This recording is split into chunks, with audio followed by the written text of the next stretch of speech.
Abra, por favor, a sua Bíblia aí, no livro do Gênesis, no capítulo 4. Nós faremos menção do versículo de número 1 ao 7.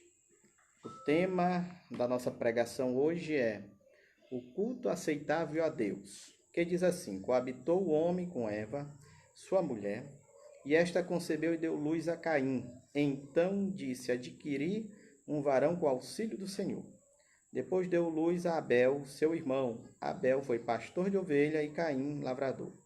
Aconteceu que no fim dos últimos tempos trouxe Caim do fruto da terra uma oferta ao Senhor. E Abel, por sua vez, trouxe das primícias do rebanho e da gordura deste. Agradou-se o Senhor de Abel, da sua oferta, ao passo que de Caim da sua oferta não se agradou. Irou-se, pois, sobremaneira Caim, descaiu-lhe o semblante. Então lhe disse o Senhor: por que andas irado? E por que descaiu o teu semblante? Se procederes bem, não é certo que serás aceito? Se todavia procederes mal, eis que o pecado jaz à porta. Seu desejo será contra ti, mas te a cumpre dominar. Queridos, primeiramente eu quero dar uma visão daquilo e do contexto do capítulo 4. Porque a gente observa, irmãos, que do capítulo 1 ao capítulo 3, o nosso Criador, o Deus Todo-Poderoso, ele, na verdade, vai fazendo a criação. Capítulo 1, 2 e 3. O Deus, o nosso Senhor, ele é o Criador de todas as coisas. É onde ele vai falar e todas as coisas serão criadas. Haja luz, ele vai falar que haja o luminar do dia, o luminar do sol. Toda a criação ali é do capítulo 1 ao capítulo 3. E ainda no capítulo 3 a gente vai ver agora o distanciamento do ser humano para com Deus. Adão e Eva, eles tinham um verdadeiro relacionamento com o nosso Senhor. Um verdadeiro culto a Deus, um culto saudável a Deus. Mas ainda no capítulo 3 a gente vai ver a queda do ser humano, a queda do homem. E ali agora haverá um distanciamento, queridos, deste culto, desta relação, da presença do nosso Senhor. É aí que até o capítulo de número 11, que na verdade esse relacionamento do homem com Deus, ele vai só se degradando, ele vai só decrescendo neste relacionamento, vai só piorando o relacionamento da humanidade para com o Todo-Poderoso. Pode ver que ainda no capítulo 6 ao 7, onde Deus, na verdade, vai enviar o dilúvio, porque diz lá que a humanidade, querido, o pecado da humanidade estava de tal forma que chegou no limite de Deus. E ainda no capítulo 9 até o capítulo 11, a gente vai observar que Deus tinha pedido para que aquele povo viesse a povoar a terra. Mas levanta-se um homem e ele propõe no coração fazer contrário àquilo que Deus pediu. Eles fazem uma torre, eles se unem, não para o que é bom, mas se unem para fazer aquilo que é ruim, contrário à palavra de Deus. E a Bíblia diz que Deus desce ali e confunde a língua daquelas pessoas. Observe, irmãos, que ali eles dizem que querem que o nome deles seja célebre em todos os lugares. Mas a gente vê uma diferença ainda do capítulo 11 para o capítulo 12. Porque no capítulo 12, Deus levanta um homem chamado Abraão, que era idólatra. Segundo Josué 24, versículo 2, ele e toda a sua casa eram idólatras. Mas Deus prega o evangelho àquele homem, e a gente vai ver que Abraão se torna famoso, mas não para que o seu nome seja célebre, mas famoso no sentido de que ele queria exaltar, magnificar, bendizer aquele que é Rei dos Reis e Senhor dos Senhores. O que eu estou trazendo do capítulo 4 a vocês é mais ou menos isso, porque este relacionamento da humanidade, do ser humano para com Deus, ele vai cada vez mais piorando. Se tu fizer uma pesquisa aí na tua casa, do capítulo 4 até o capítulo 11, tu vai vendo isso daí cada vez mais piorando. deste relacionamento do ser humano com Deus. Não é que não houve homens de Deus, homens que se aproximaram a Deus. Houve homens como Enoque, houve homens como Noé, houve grandes homens ainda nesta época, mas a humanidade, no sentido maior, mais abrangente, estava cada vez mais longe de Deus. E é aqui, queridos, que a gente vai ver pelo menos 4 coisas acontecendo. Observe que depois da queda do homem, a primeira coisa que acontece depois da queda é este relacionamento agora, depois da queda, ela se torna distante.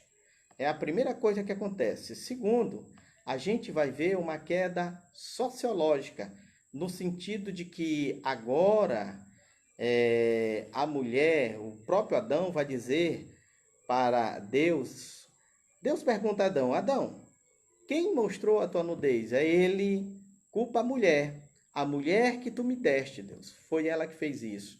Depois Deus pergunta à mulher e ela culpa ao próprio diabo. Então tu vai ver esta queda sociológica. Também tu vai ver em terceiro lugar a queda psicológica.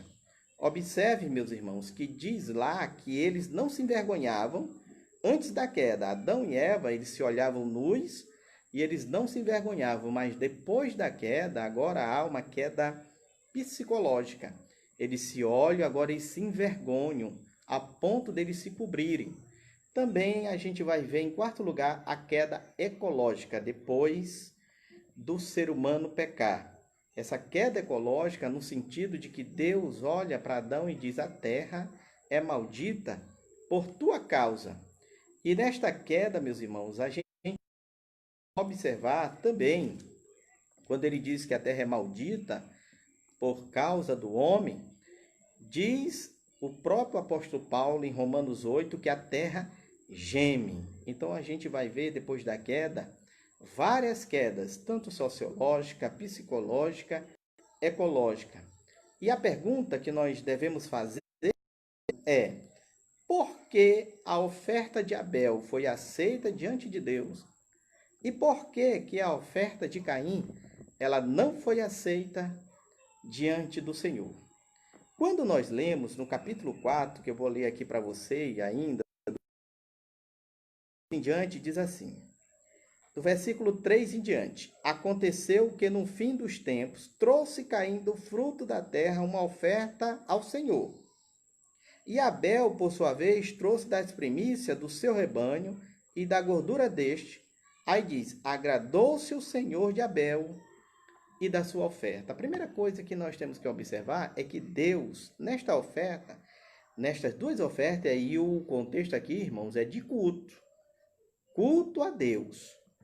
Diz lá que Deus se agradou primeiro de Abel, depois Deus se agradou também da sua oferta.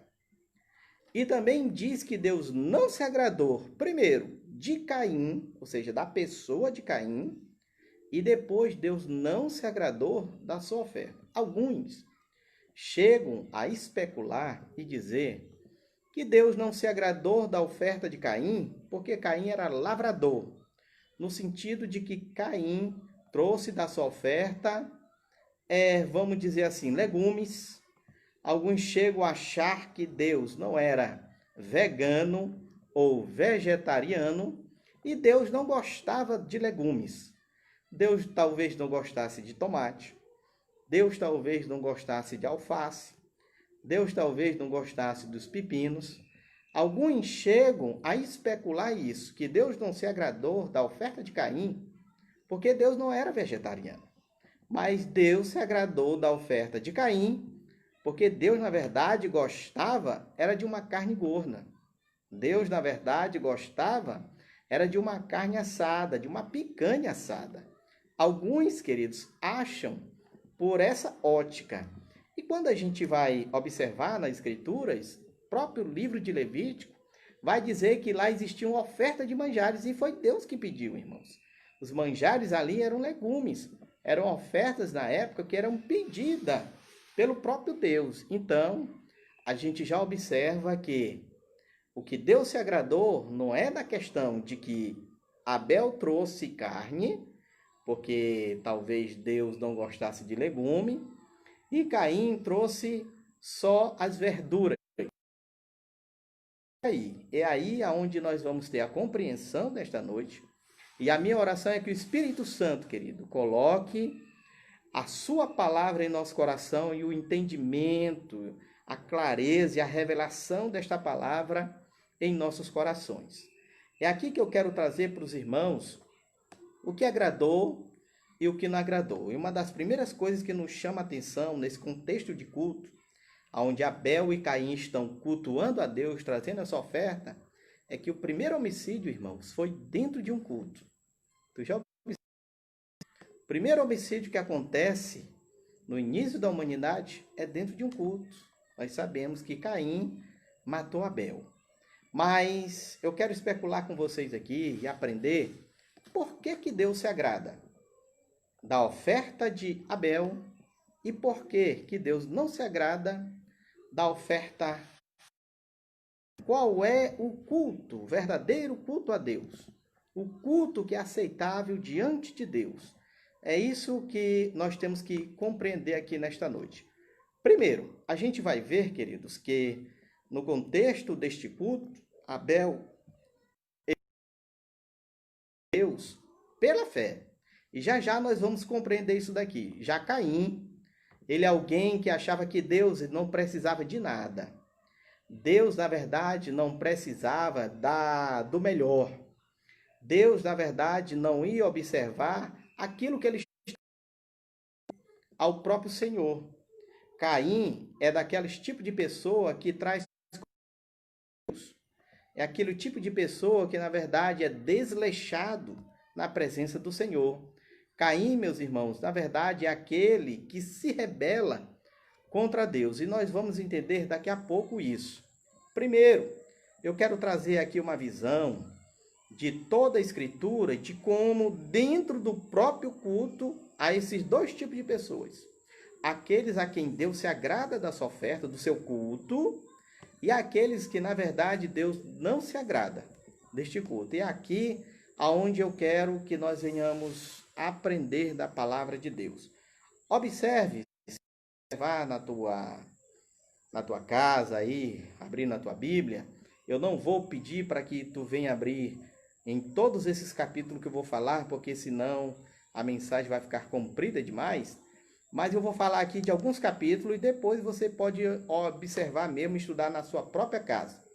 Pode observar, começando aqui em Gênesis 4. Dentro do culto, a gente vai ver dois tipos de pessoas. Um que agrada a Deus e o outro que não agrada a Deus. E daqui a pouco nós vamos aprender por que isso. A gente vai ver também em Levítico, capítulo 10, a gente vai ver dois dos filhos de Arão, sendo que eles trazem fogo estranho no culto, queridos, diante de Deus. E ali a Bíblia diz que eles são fulminados. Eles foram fulminados ali naquele culto, em Levítico, no capítulo de número 10. Se tu ler do versículo 1 em diante, e o capítulo 9 vai trazer o contexto daquilo que Deus se agradava sobre o que é culto. E a gente vai ver que eles trazem fogo estranho diante de Deus. E Moisés vai falar a Arão e a todos que estão ali naquele momento, que aqueles que chegam na presença de Deus, Deus o mostrará a sua santidade.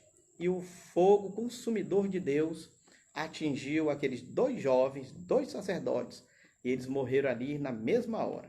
Também a gente vai ver na própria Escritura, no livro de Samuel, em 1 Samuel, capítulo 4, versículo 10 e versículo 11, dois filhos de outro sacerdote por nome Eli. O sacerdote Eli tinha os filhos por nome Ofni e Finéia. Mas eram homens, queridos, que na verdade, segundo a Escritura, se prostituíam dentro do templo. Eles profanavam o culto a Deus. E a Bíblia diz que aqueles homens, em uma batalha, eles vão morrer e a coisa se torna horrenda naquele momento. Mas também no ambiente de culto, tu vai ver dois filhos do sacerdote ali sendo morto. Também a gente vai ver em 2 Samuel, no capítulo de número 6, versículo 3, quando Davi está querendo trazer o verdadeiro culto a Deus. E diz que a Arca da Aliança estava na casa de Abinadab. E seus filhos ali, meus irmãos, que tinham conhecimento do culto a Deus, quando está trazendo a Arca da Aliança em um carro de boi, diz a Bíblia que o boi tropeça e quando a arca vai caindo, Uzá tenta aparar a Arca da Aliança e ele acaba sendo fulminado, ele morre no mesmo momento. Por quê, querido? Porque havia uma regra. Algo que Deus tinha falado como deveria ser o culto a Deus.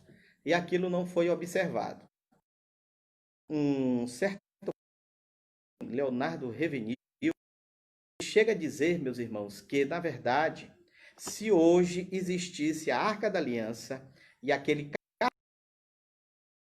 para o culto a Deus nos dias de hoje, as pessoas ou determinados pregadores pegariam aquele carro de boi, colocariam, na verdade, um baile de carnaval em cima do carro de boi para dizer que era um culto a Deus. E quantas pessoas hoje, queridos, trazem no templo do Senhor dizendo que é para agradar a Deus, sabe? Eles trazem todo o carnaval dizendo que aquilo dali é para o Senhor. Infelizmente, a gente tem visto muito nos dias de hoje. A pergunta é, meus irmãos, que a gente tem que fazer: Deus tem se agradado destas coisas? Mas tem acontecido. Pode ver também aí na tua casa, talvez você diga assim: pronto, para me terminar o Antigo Testamento concernente ao culto a Deus. Se nós também fizermos um estudo no livro de Malaquias, os 4 capítulos do livro de Malaquias, a gente vai ver Deus não se agradando do culto que era feito ao próprio Senhor. Tu vai ver Deus falando no capítulo 1 que o que eles faziam era tudo desleixado e Deus não estava se agradando. Eles traziam animais, cego, era o animal. O pior eles traziam para Deus. Você vai ver Deus não se agradando e falando de diversas coisas, dos líderes da época. Deus também não se agradando do culto que eles estavam fazendo a ele. Era um culto no sentido de que o coração deles não estavam em Deus, mas só nas coisas de Deus. Nos dias de hoje não é diferente. Tem gente que ama as coisas de Deus, aquilo que Deus nos dá, os bens, ama, mas não ama o Criador de todas as coisas. Então, no livro de Malaquias é a mesma coisa. A oferta, o dízimo que eles traziam, Deus vai dizer que eles roubavam a Deus. Irmãos, é um contexto no sentido do todo, da vida do ser humano. Aquilo que de fato nós devemos agradar a Deus.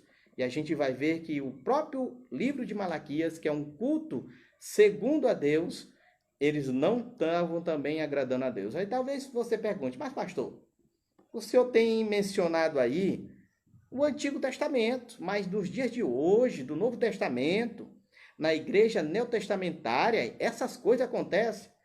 Pode abrir a tua Bíblia aí, queridos, em Atos, capítulo de número 5, e o contexto é de culto. Ananias e Zafira. Diz a Bíblia que eles premeditaram na sua casa o que eles oferta a Deus ali no culto, na igreja.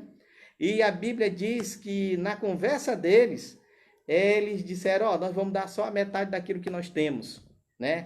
Chegou ali diante do apóstolo Pedro e a gente vai ver que o próprio Ananias, também as Zafira, são fulminados, irmãos, na igreja, diante da presença de Deus, porque Pedro disse: tu não mentiste ao homem, mas tu mentiu, na verdade, ao Espírito Santo de Deus. Foi fulminado ali. Pode ver que o contexto é de culto. Deus não estava se agradando naquele momento da atitude, tanto de Ananias, como também de Zafira. Vamos ver um outro exemplo no Novo Testamento. Observe que o próprio apóstolo Paulo, queridos, ele vai falar também na primeira carta aos Coríntios, quando os coríntios estavam divididos, um dizia que eu sou de Paulo, outro dizia que eu sou de Apolo, outro dizia eu sou de Jesus, sabe? Era uma divisão total. Mas no capítulo de número 11, a gente vai ver o apóstolo Paulo falando da Santa Ceia, e o contexto ali é de culto. Eles estavam ceando e Paulo diz, olha, a ceia do Senhor que vocês estão fazendo não é a Deus, não é ao Senhor. Na verdade, esta Santa Ceia vocês estão fazendo, por acaso Jesus é dividido? Não, eles estavam dividindo, meus irmãos, a igreja. A gente vai ver pelo contexto cultural, principalmente da época, que diz que aqueles que tinham posses estavam lá bebendo, ficando bêbado, dentro do culto, assim como aconteceu em Levítico 10 também, a gente vai observar isso. Em outras ocasiões também a gente vai observar as mesmas atitudes. Em 1 Coríntios, Paulo vai dizer, olha, vocês chegam e comem tudo, que na época a Santa Ceia eles faziam mesmo, era um banquete, né? Existia galinha assada, existia pato cozido, com certeza, existia uma bisteca gorda, tudo isso tinha, mas eles comiam, bebiam antes dos outros chegarem, e aqueles que não tinham nada, eles não dividiam.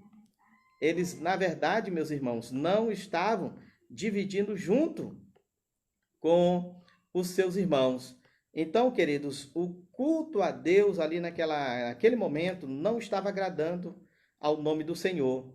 E a gente vai ver, meus irmãos, que no capítulo 11, o apóstolo Paulo vai dizer alguns que dormir ali, alguns que já estavam morrendo. Eu vou só ler essa passagem aos amados irmãos. 1 Coríntios, aí na sua casa, no capítulo de número 11, que é o capítulo onde nós lemos muito sobre a questão da Santa Ceia. No capítulo 11, se tu ler aí do versículo 17 em diante, tu vai ver que Paulo diz assim, ó, nisto, porém, que vos prescrevo, não louvo, porquanto vos ajuntais, não para melhor, e sim para pior. Porque antes de tudo estou informado a haver divisões entre vós, quando vos reunis na igreja, e eu em parte o creio, porque até mesmo importa que haja partido entre vós, para que também os aprovados se tornem conhecidos no vosso meio. Quando no mesmo lugar, não é a Santa Ceia do Senhor que comeis, porque ao comerdes cada um toma antecipadamente a sua própria ceia, e há quem tenha fome, ao passo de que há também quem se embriague. Tinha gente se embriagando ali. Não tendes porventura casas onde comer e beber? Ou menosprezais a igreja de Deus e envergonhais os que nada têm? Que vos direis? Louvar-vos-eis? Paulo aqui, irmão, está exortando a igreja. Nisto certamente não vos louvo. É aí que vai falar daquilo que ele recebeu do Senhor, falando que é a Santa Ceia do Senhor. Mas observe comigo aí o versículo de número 32 em diante. Mas quando julgados, somos disciplinados pelo Senhor, para não sermos condenados com o mundo.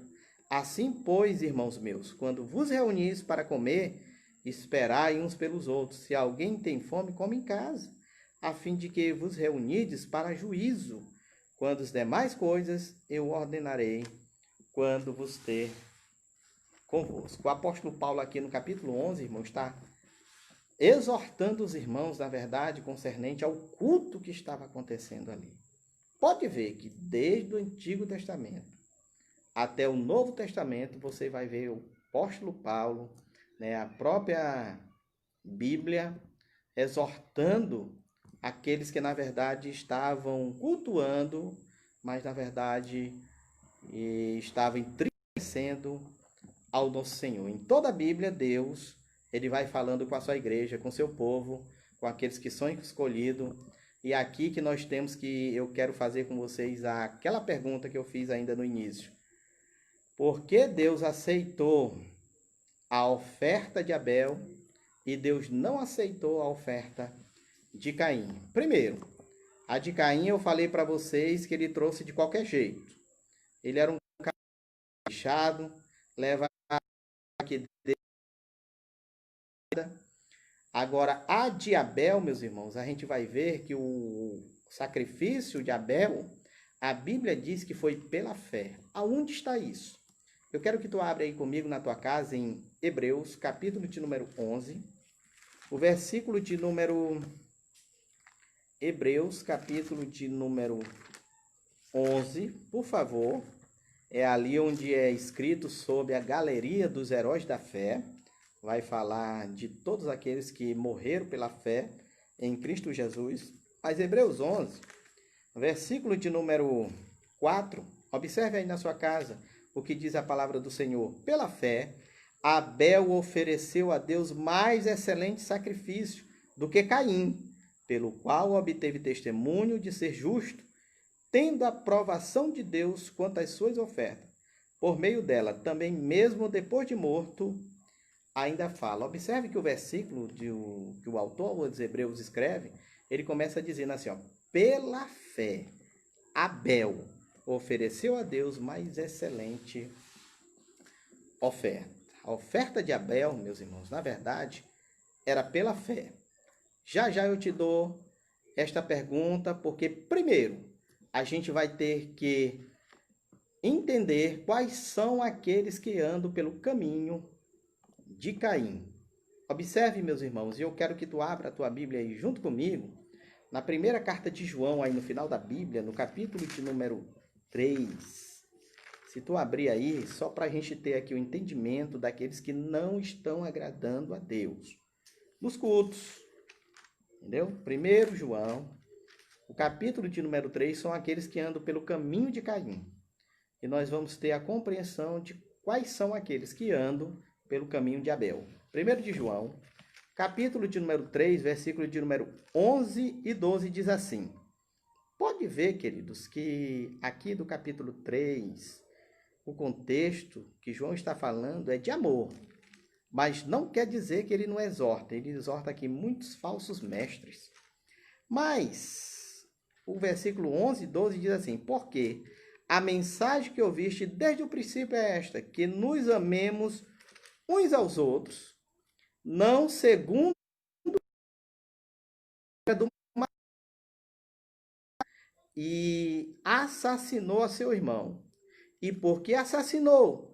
Porque as suas obras aqui são as suas atitudes, é o fruto, meus irmãos, que vem do ser humano. E as de seus irmãos, justa. Olha aqui, queridos, quais são aqueles que estão andando pelo caminho de Caim? São aqueles que, na verdade, irmãos, não expressam o amor de Deus para com o próximo, queridos. Foi o que Caim não expressou. Mas aqueles que expressam o amor de Deus para com o próximo, independente de quem for, meus irmãos, são aqueles que, na verdade, estão fazendo um culto a Deus, estão sendo aceitos diante de Deus, em sua presença, pela fé. Mas observe o que eu quero te mostrar aqui, a carta de Judas, que possivelmente era irmão de Jesus, bem aí perto, mais na frente, o livro de Judas, versículo de número 9 ao versículo de número 11.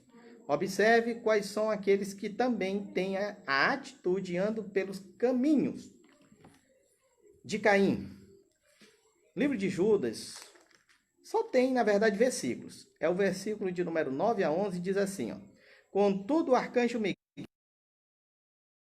disputava a respeito do corpo de Moisés, não se atreveu a proferir juízo infamatório contra ele. Pelo contrário, disse, o Senhor te repreenda. Estes, porém, quanto a tudo o que não entendem, difamam, não compreende por instinto natural. Como bruto, sem razão, até nessas coisas se corrompe. Ai deles, porque prosseguiram pelo caminho de Caim, e movidos de ganância, se precipitaram no erro de Balaão, e pereceram na revolta de Corá. O que Judas aqui, queridos, nesta carta, ele está falando? Pode ver que no início da carta, ele vai dizer aos irmãos da igreja que ele tinha uma pregação a respeito da salvação. Mas ele vai dizer aos irmãos que, na verdade, tinha algo que era necessário no momento ele falar, ele pregar para aquela igreja. era falando daqueles que iam se introduzir dentro da igreja, falando de falsos profetas e de falsos mestres. E uma das coisas que ele identifica aqui, trazendo o exemplo do arcanjo Miguel, quando está ali de Moisés contra Satanás, é que Miguel, sendo um ser celestial poderoso, ele está diante do diabo, ele não ousa, meus irmãos, falar mal do diabo, mas ele repreende seu diabo, demônio, como você queira chamar, Satanás, em nome do Senhor. Sendo que os dias de hoje, esses homens que andam pelo caminho de Caim, eles são tão ousados que eles querem ser até mais poderosos do que o arcanjo Miguel. O que é que eles fazem? Eles fazem um show nos cultos. Como? Entrevistando um demônio. É isso que Judas está dizendo. Eles fazem, meus irmãos, na verdade, entrevista com os próprios espíritos malignos, que às vezes estão incorporados ali em pessoas, fazendo show para que as outras pessoas venham se impressionar dentro do culto, sabe? Com aquilo, para demonstrar que eles são íntimos de Deus, têm verdadeiro relacionamento com Deus. E a grande verdade que o irmão de Jesus, chamado Judas, esse aqui não é o Judas Iscariote, esse aqui é o Judas, irmão de Jesus, que está lá em Marcos capítulo 6, versículo 3. Ele vai identificar qual era a atitude desses homens. Vai falar que eles eram com questão de dinheiro. E ele vai falar que uma dessas atitudes, esses que andam pelo caminho de Caim, é que eles, na verdade, eram ousados, atrevidos. Não é ousado, irmão, porque o Espírito Santo diz que nos dá espírito de ousadia, no sentido de pregar o evangelho. Não. Ousados e atrevidos no sentido de que eles querem ser tão poderosos e impressionar as pessoas. Isso era feito lá na época. E aqui a palavra ai, aqui no versículo 11, é uma palavra de juízo. Ai deles, porque prosseguiram pelo caminho de Caim. Observe, irmãos, como existe dois tipos de pessoas que estão agradando a Deus. Aqueles que estão agradando a Deus pela fé. Como é que eu agrado a Deus pela fé? É pela fé nas obras, não minha, não nas obras meritórias humanas, não, mas pela fé nas obras de Cristo Jesus, que já fez todas as coisas. Venceu o diabo, já venceu o inferno, queridos, até a morte e os nossos pecados. O pecado que é a natureza pecaminosa. A gente tem que ofertar, tem que agradar a Deus com a nossa vida, com as nossas atitudes, pela fé, como fez Abel. A Bíblia diz em Hebreus, eu já li aqui para os irmãos, 11:4, que pela fé Abel ofereceu diante de Deus. Foi pela fé. E é isso que nós temos que fazer no dia de hoje. Quem? Cristo Jesus, o nosso Deus. Jesus Cristo é vencedor sobre todas as coisas. É por isso que ele é chamado de Rei dos Reis e Senhor dos Senhores. Eu não estou dizendo aqui, nem desacreditando ninguém, que nós, hoje, que Deus não faz milagre através da gente, não faz milagre através de pecadores falhos como eu e você, não expulsa demônio através de mim e você, jamais. Mas, infelizmente, tem pessoas que estão fazendo culto à personalidade humana, no sentido de que o homem é colocado no centro do culto. E outros estão agradando a Deus porque colocam Cristo no culto. Porque Cristo, queridos, é que tem que estar centrado no culto. O culto tem que ser cristocêntrico. Quem é o sumo pastor, quem é o todo-poderoso, quem é o todo-majestoso é Jesus, Senhor. Abel agradou a Deus pela fé. E nós temos que confiar nas obras daquilo que Cristo já fez. Nas obras daquilo que Deus já fez em Cristo Jesus. Pelos nossos pecados, foi crucificado, se fez maldito, para que hoje eu e você viéssemos ser salvos por esta obra, como disse Paulo em Romanos 5, versículo 1, justificado, pois pela fé temos paz com Deus. Para que eu e crer e, na verdade, andássemos em gratidão a Deus. Tudo que nós fazemos, irmãos, é em gratidão a Deus.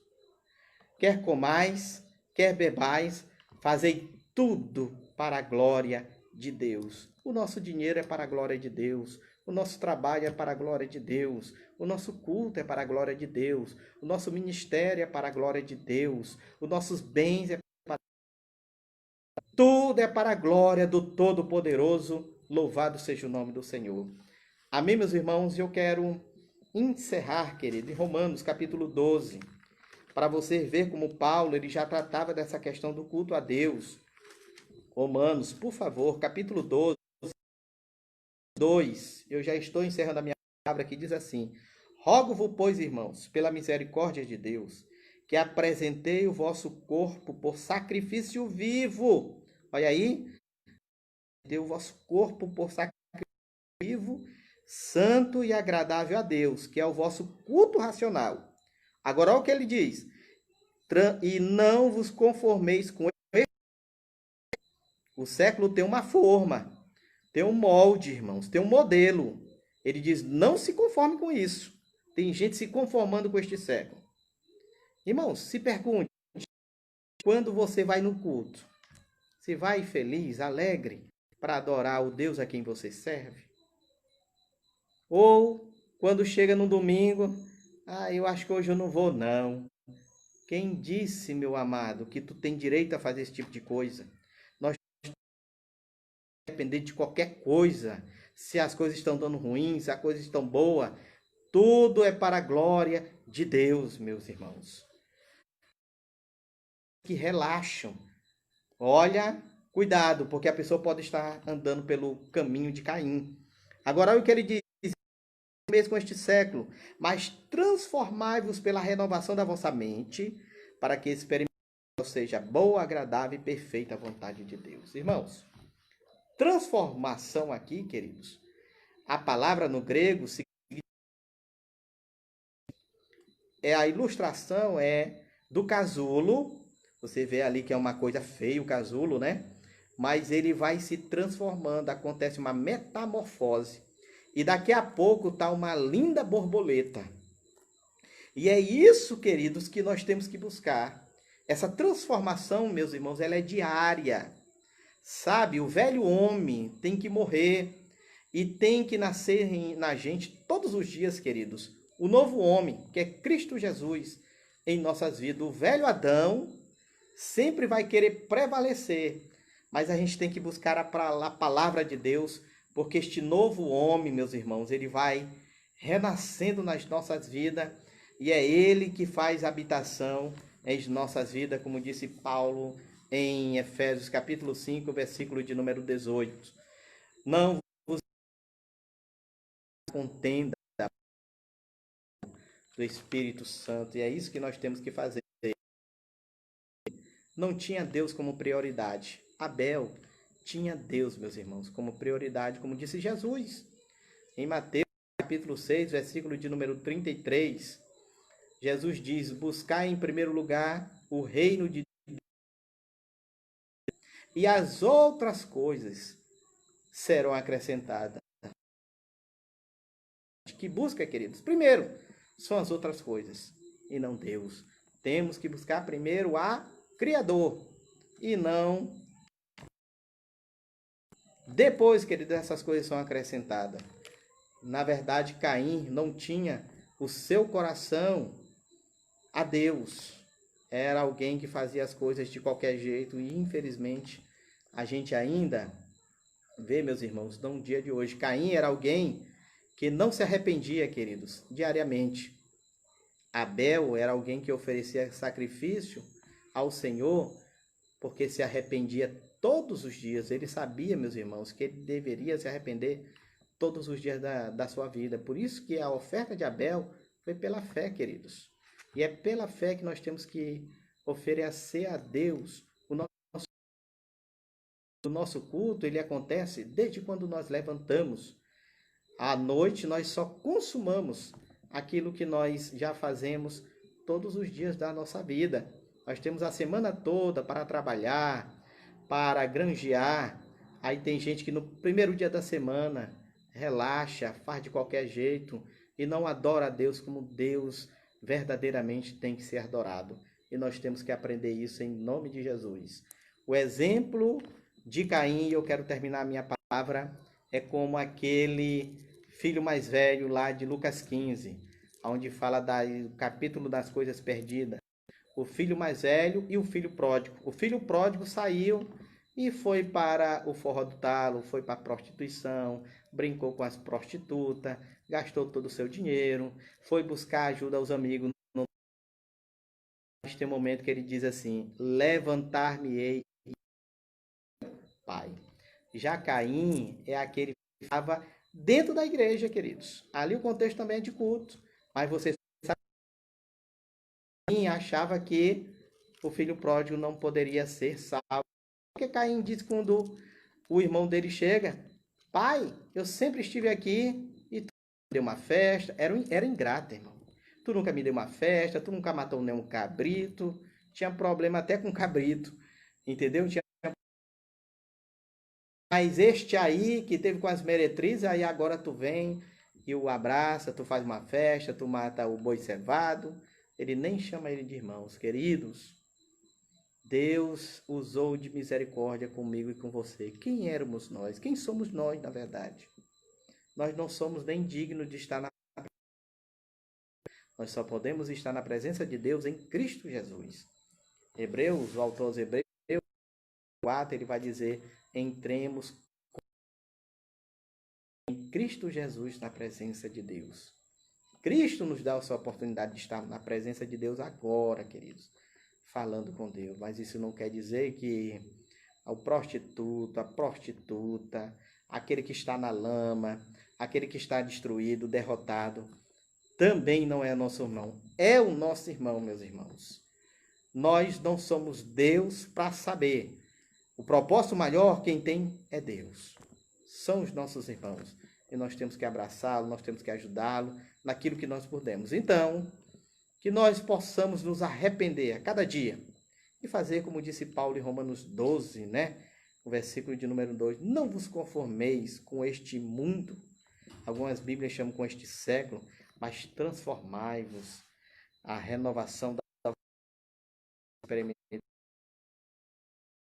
e perfeita vontade de Deus.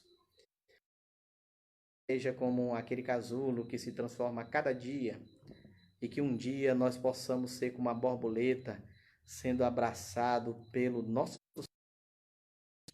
Que nós possamos, meus irmãos, nos arrepender todos os dias da nossa vida. Nós somos falhos, nós somos pecadores, nós estamos sujeitos a errar, a pecar, nós estamos sujeitos, queridos, a falhar. Mas o bom é quando um coração grato a Deus, ele se arrepende, meus irmãos, e ele volta atrás do seu erro. E ali, na verdade, é o coração de alguém que oferece a verdadeira oferta a Deus, do nosso Senhor. Este é o verdadeiro culto a Deus, queridos. É este quebrantamento que nós temos que ter todos os dias. Mas o mundo tem um modelo que endurece o nosso coração. E às vezes as pessoas acham que são melhor do que as outras e nós não somos. Diante de Deus somos todos pecadores, todos pecaram e carecem da glória de Deus. Nós não sejamos como aquele fariseu que orava e dizia: Senhor, obrigado, porque eu sou um fariseu, eu oro tantas vezes, eu dizimo e tal. Mas este miserável olhava lá para o publicano e chamava de miserável. E diz a Bíblia que aquele publicano, se sentindo um pecador miserável, ele dizia: Senhor, eu não sou digno nem de estar na tua presença. E disse Jesus que o publicano desceu justificado, mas aquele religioso, fariseu que tinha a Bíblia na mão, ele não foi justificado. Que Deus em Cristo nos abençoe e que esta palavra ela possa ser divulgada nesta nação brasileira em nome de Jesus Cristo. Que Deus em Cristo abençoe toda a sua família em nome de Jesus. Eu quero chamar minha esposa